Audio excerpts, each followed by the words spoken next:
Welcome once again, my friend. Sit with me, take a drink, and hear the legend of the Kelpie's Chimney.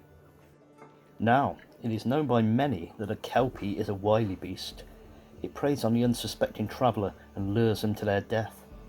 Kelpies take varying forms in Scotland, and while many speak of a horse-like beast that transforms to human on land, our tale is a bit different. That is perhaps because the Kelpie of our tale is actually a Each-uisge, and while being identical to your standard Kelpie in nature, they are a bit different in physicality, for it appears as a beautiful stallion on land and then transforms into a gruesome beast upon entering the water.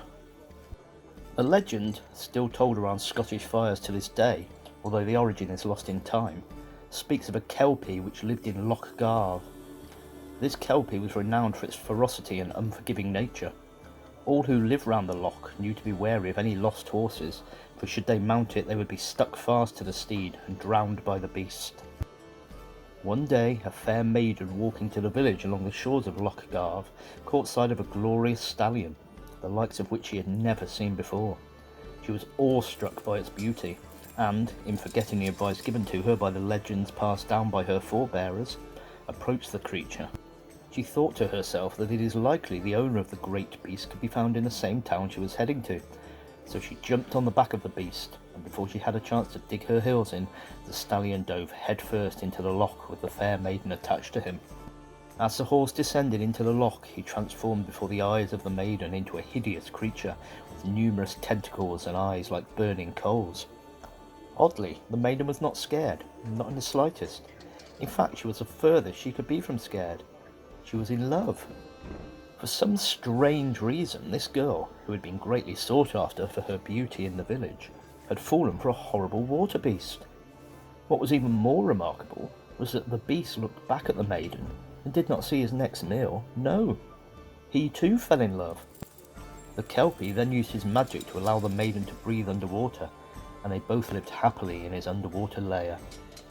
For a while. As time drew on, the fair maiden, now the Kelpie's wife, became unhappy. You may think from isolation, or only fish and the odd traveller for food, but all she complained about was the cold. As winter drew in, the more she complained. Eventually, growing tired of his wife's complaints, the Kelpie went out to track down a solution to her problem.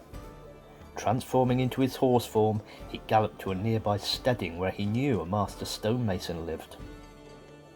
He waited in patience until early morning, when he began whinnying outside the stonemason's house. Eventually the stonemason arose and went to investigate what all the commotion was about. As he set foot outside his door, he set his eyes upon the most glorious stallion he had ever seen. Being an upstanding citizen, he thought the horse may belong to someone from the nearby town, and so he should ride it into the village to try and find its owner. The stonemason was not so upstanding that he did not secretly hope that the owner would not be found, and that he could keep this marvellous creature. With this thought in mind, he mounted the creature, his desire to possess it clouding his mind from stories of Kelpies, and he became stuck to the steed, who then rode headlong into the loch. As the horse dove into the loch, the stonemason pleaded with the Kelpie to spare him. He had a family to care for, and after all he was too young to die, and he would do anything to be saved. The stonemason felt he was about to die, his lungs bursting as he sought to free himself from the Kelpie's grasp. He struggled, but eventually, as his body felt like it was on fire, he took a breath, expecting his lungs to fill with water, and yet nothing happened. He breathed and felt fine.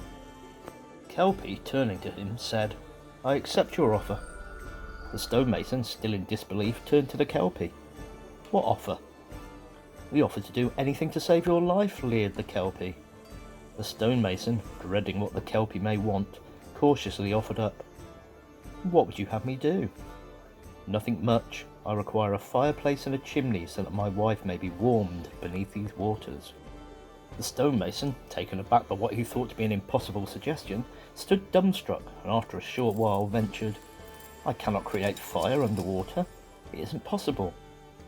The Kelpie, without seeming the least bit fazed by the stonemason's disbelief, replied, "I have not asked you to create fire. I asked for a fireplace and chimney. The rest you can leave up to me." Thus a bargain was made. and the stonemason created a fireplace unlike anything created before or since. Carefully sculpted arches, pillars, and ornate flowering and nautical embellishments covered the immense fireplace. Once finished, the stonemason hearkened it as the masterpiece of his career, and despite his reserved nature, the Kelpie was forced to agree. Upon lighting the fire, the Kelpie's wife was so overjoyed that she vowed there was nothing more she could want in life than what she had now. The Kelpie, thoroughly relieved by this proclamation, not only spared the stonemason's life, but promised to provide him with as much fish as he and his family could eat until the end of their lives. Until this day, there is a part of Loch Garth that never freezes over, and it is said that the Kelpie still sits down there with his wife next to the greatest piece of stonemasonry work that the world has never seen, the Kelpie's Chimney. So there you have it, the legend of the Kelpie's Chimney. I hope you enjoyed the tale, and if you did, please like, subscribe, and leave a comment down below. I wish you a safe journey, and hope to see you again soon for more tales.